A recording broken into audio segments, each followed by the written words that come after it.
ఎట్లయినా వీడిని వదిలేయాలని మైండ్లో గట్టిగా ఫిక్స్ అయినప్పుడు అప్పుడు స్టార్ట్ అయితే చూడు రామాయణం. నాకు గుడ్ మార్నింగ్ గుడ్ నైట్ చెప్పలే, బ్రేకప్.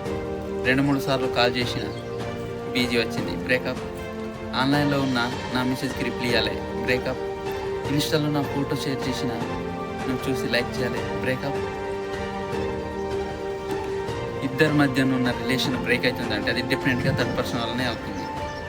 లవ్లోనైనా ఫ్రెండ్షిప్లోనైనా వాళ్ళ మధ్యన ఇంకొకరు రాకూడదు అనుకుంటారు, కానీ వస్తుంటారు.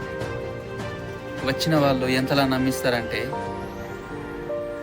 ఇతనితో కంటే వీడితో నా లైఫ్ చాలా బాగుంటుంది అనిపించేంతలా వాళ్ళకి ఇతని కంటే అతను బెటర్ అని అనిపిస్తుందో. ఎట్లయినా వీడిని వదిలేయాలని మైండ్లో గట్టిగా ఫిక్స్ అయినప్పుడు స్టార్ట్ అయితే చూడు Ramayanam. Good morning good night చెప్పలే, బ్రేకప్. 2-3 సార్లు కాల్ చేసిన, బీజీ వచ్చింది, బ్రేకప్. ఆన్లైన్లో ఉన్న నా మెసేజ్కి రిప్లై ఇవ్వాలి, బ్రేకప్. ఇన్స్టాలో నా ఫోటో షేర్ చేసిన నువ్వు చూసి లైక్ చేయాలి, బ్రేకప్. అందరికంటే ముందు నాకు బర్త్డే విష్ చేయాలి, బ్రేకప్. నా ముందే ఇంకో అమ్మాయితో క్లోజ్గా మాట్లాడుతున్నా, బ్రేకప్.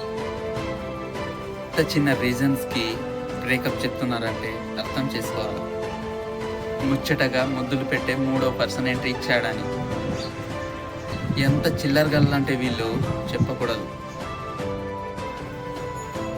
అయినా ఇలాంటి చిల్లరగాళ్ళు మన లైఫ్ నుంచి వెళ్తేనే బాగుంటుంది. రూపీ కాయిన్స్ ఒక 10 కాయిన్స్ ఉన్నాయనుకో, మస్తు చిల్లర సౌండ్ వస్తుంది, సేమ్ వీళ్ళలాగే. అనుకునే వాళ్ళని వెళ్ళనియండి, నాతో ఉండు, నాతో మాట్లాడు అని రిక్వెస్ట్ చేయకండి. ఎందుకంటే వాళ్ళు ముందే మైండ్లో గట్టిగా ఫిక్స్ అయినారు వెళ్ళాలి, వీడిని ఎట్లయినా వదిలేయాలి. సో ఈ చిల్లర గల్లతో మనకొద్దు. లైఫ్లో ఇటువంటి వాళ్ళతోటి చాలా ప్రాబ్లమ్స్ వస్తాయి. అందుకే బతిమలాడదు, వదిలే.